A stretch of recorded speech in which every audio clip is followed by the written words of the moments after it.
Good morning बच्चों हमारा ये लेसन चल रहा है बंदर बाट। हमने आधे लेसन की कल रीडिंग कर ली थी, आधे लेसन की हम आज करेंगे। सब बच्चे देख लो, ध्यान से सुन लेना। दोनों झगड़ती हैं, ये पेज 65 पर पढ़ रही हूँ मैं। पेज 65 सबसे ऊपर। दोनों झगड़ती हैं, रोटी मेरी कहकर एक दूसरे पर गुर्राती हैं। जैसे शेर गुर्राता है ना, इसी तरह गुर्राती हैं। बंदर का प्रवेश। उसी समय बंदर आ जाता है वहाँ पे। बंदर कहता है, क्यों तुम दोनों झगड़ रही हो? तुम कहती हो रोटी मेरी सफ़ेद बिल्ली से, तुम कहती हो रोटी मेरी काली बिल्ली से। रोटी किसकी? मैं इसका फैसला करूँगा। चलो कचहरी, मेरे पीछे पीछे आओ। बच्चों, जहाँ पर मुकदमों के फैसले किए जाते हैं उस जगह को कचहरी कहते हैं, इंग्लिश में उसे कोर्ट कहते हैं। तो वो कहता है, मैं तुम्हारा फैसला करूँगा, रोटी किसकी है, मेरे पीछे पीछे आ जाओ। बंदर दोनों से छीनकर रोटी अपने हाथ में लेकर चलता है। दोनों बिल्लियाँ पीछे पीछे जाती हैं। अब ये दूसरा दृश्य है, यानी दूसरा सीन है। सीन चेंज हो गया, एक सीन खत्म हो गया, अब दूसरा आ गया। बंदर मेज़ पर बैठा है, रोटी का टुकड़ा सामने रखा है। दोनों बिल्लियाँ मेज़ के सामने इधर उधर खड़ी हैं। बंदर सफ़ेद बिल्ली से, बोलो तुमको क्या कहना है? सफ़ेद बिल्ली, श्रीमान, पहले मैंने ही रोटी देखी थी, इससे रोटी पर पूरा हक मेरा बनता है। बंदर काली बिल्ली से, बोलो तुमको क्या कहना है? काली बिल्ली, श्रीमान, पहले मैं झपटी थी रोटी लेने, इससे रोटी पर मेरा हक पूरा बनता है। दोनों बिल्लियाँ रोटी पर अपना अपना हक जताती हैं। बंदर सफ़ेद बिल्ली से, एक आँख से देखी थी या दोनों आँखों से? सफ़ेद बिल्ली, दोनों आँखों से। इसके बाद पेज पलटेंगे।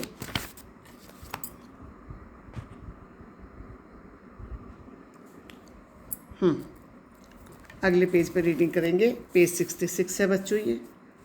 बंदर काली बिल्ली से, एक टांग से झपटी थी या दोनों टांगों से? वो उनको उलझा रहा है अपनी बातों में।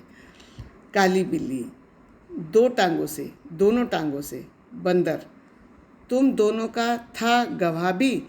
गवाह मतलब जो गवाही दे सके, बता सके कि क्या हुआ था, उसको गवाह कहते हैं। तो वो पूछता है, क्या तुम्हारा कोई गवाह भी था? दोनों बिल्लियाँ, कहीं ना कोई, कोई ना कहीं। बंदर, बात बराबर। मेरा फैसला है कि रोटी तोड़ तोड़ कर तुम्हें बराबर दे दी जाए। मेरे पास धर्म कांटा है। धर्म कांटा मतलब तोलने वाली तराजू। बंदर मेज़ के नीचे से तराजू निकाल कर लाता है, दो हिस्सों में तोड़कर दोनों पलड़ों में पर रखता है और उठाता है। एक पलड़ा नीचे रहता है, दूसरा ऊपर। बच्चों, बंदर चालाकी से एक टुकड़ा बड़ा रखता है, एक छोटा रखता है। तो इस तरह वो उनको बराबर करते करते पूरी रोटी हड़प जाता है। आगे देखते रहेंगे अगले पेज पे। पेज 67 पर।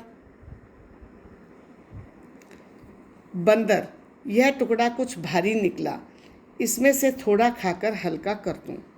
फिर तराजू उठाता है। अब पहला पलड़ा ऊपर है और दूसरा नीचे। बंदर ये सब जानबूझ के कर रहा है। बंदर, अब यह टुकड़ा भारी निकला, अब इसको थोड़ा खाकर हल्का कर दूं। फिर तराजू उठाता है। अब पहला पलड़ा नीचे हो गया और दूसरा ऊपर। बंदर, अब यह टुकड़ा भारी निकला, टुकड़े भी कितने खोटे हैं। खोटे से मतलब खराब, एक दूसरे को छोटा दिखलाने में ही लगे हुए हैं। मुंह थक गया बराबर करते करते और तराजू उठा कर हाथ थक गया। अब बच्चों हम नेक्स्ट पेज पे चल रहे हैं। ये लास्ट पेज है इसका, स्टोरी थोड़ी लंबी है ये। बिल्लियों को बंदर की चालाकी का पता चल गया। अब बिल्लियाँ समझ गई कि ये चालाकी कर रहा है, कभी इधर का टुकड़ा बड़ा कर देता है, कभी उधर का, और उसे खा के फिर छोटा करता जा रहा है।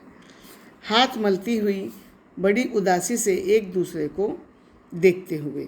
सफ़ेद बिल्ली, आप थक गए, अब ना उठाएं और तराजू। काली बिल्ली, बचा खुचा जो उसको दे दें, हम आपस में बांट खाएंगी। अब बिल्लियों को अकल आ गई कि हम पहले ही बांट के खा लेते तो ये सब नहीं होता, हमारी रोटी नहीं छीनी जाती।